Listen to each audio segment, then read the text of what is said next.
High friend, welcome to the logical G K Marathi ICDSच्या या एक्झामची तयारी करणाऱ्या माझ्या सगळ्या लाडक्या बहिणींसाठी एक महत्त्वाची अपडेट आलेली आहे.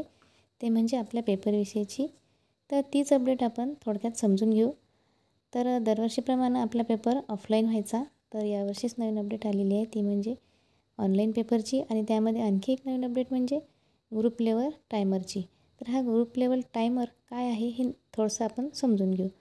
तर आपला इथे पेपर 100 गुणांचा असणार आहे, पण त्यामध्ये ICDS विभागाने 2 ग्रुप पाडलेले आहे, A आणि B. तर 50-50चे हे 2 ग्रुप असणार आहेत आणि A ग्रुपमध्ये 50 प्रश्न येणार आहेत. तर आपल्याला 45 मिनिट मिळणार आहेत. या 45 मिनिटामध्ये आपल्याला जे पहिल्या A ग्रुपमधले 50 प्रश्न आहेत ते सोडवायचे आहेत. हा 45 मिनिटाचा वेळ खतम होईपर्यंत दुसरा ग्रुप आपल्याकडे ओपन होणार नाही आणि त्यातला आपण प्रश्न सोडवू शकणार नाही. एकदा पहिल्या ग्रुपमधले पूर्ण प्रश्न सोडवल्यानंतरच दुसरा ग्रुप लागेल आणि नंतर त्यातले प्रश्न सोडवता येईल. एकदा ए ग्रुपमधले पूर्ण प्रश्न सोडून झाल्यानंतर तो बंद होईल आणि नंतर मागे आपल्याला जाता येणार नाही. त्यामुळं एकदाच 45 मिनिटात पूर्ण प्रश्न 50 आपल्याला सॉल्व करून घ्यायचे आहे आणि नंतर आपला बी ग्रुप सॉल्व होईल. तर जेव्हा बी ग्रुप लागेल तेव्हा बीमधले आपण प्रश्न सॉल्व करायचे. तर यामध्ये घाबरायचं कारण काहीच नाही.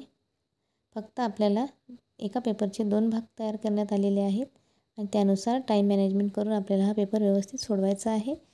तर हे परिपत्रक मी व्हिडिओमध्ये अपलोड केलेलं आहे, तुम्ही व्यवस्थित वाचून घ्या आणि त्यानुसारच आपण टाईम मॅनेजमेंट करून अभ्यास करावा. ज्यांचा अभ्यास आहे त्यांना काहीच अवघड जाणार नाही. फक्त आपण एका पोळीचे 2 तुकडे कसे करतो त्याप्रमाणे आपल्या एका 100 गुणांचे 2 पेपर आपल्याला इथे द्यायचं आहे असं समजायचं. एक पेपर झाल्यानंतर लगेच दुसरा 50 मार्काचा आपला पेपर राहणार आहे आणि 45 मिनिटातच आपल्याला हे 50 क्वेश्चन सॉल्व करायचे आहेत. तर त्यामध्ये इथे पुढीलप्रमाणे दिलेलं आहे. तर इथे 5 मार्काचा आपल्याला मराठी एका ग्रुपमध्ये राहणार आहे आणि 5 मार्काचा मराठी ग्रामर दुसऱ्या ग्रुपमध्ये राहणार आहे. पहिले असं व्हायचं की आपल्याला जो क्वेश्चन येतो तो क्वेश्चन आपण सॉल्व करायचो आणि जो क्वेश्चन आपल्याला कन्फ्यूज वाटतो तो आपण थोड्या वेळानं मागे जाऊन सॉल्व करत होतो.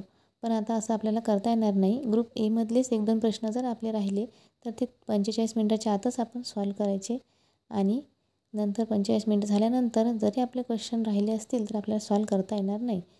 त्याचप्रमाणे इंग्लिश ग्रामर, मॅथ्स, रिझनिंग, ICDSचे प्रश्न, पोषण अभियान, संगणक याचेसुद्धा अर्धे 2 भागामध्ये प्रश्न डिवाईड केलेले आहेत.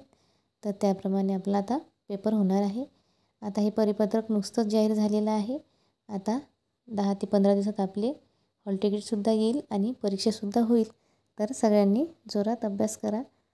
अंगणवाडी मुख्य सेविकेच्या आणखी परीक्षेच्या बद्दल काही महत्त्वाचे अपडेट असतील तर आपल्या चॅनलवर तुम्हाला माहिती मिळेल. व्हिडिओ आवडल्यास व्हिडिओला लाईक आणि चॅनलला सबस्क्राईब करा आणि आपल्या ग्रुपवरसुद्धा हा व्हिडिओ शेअर करा. थँक्यू.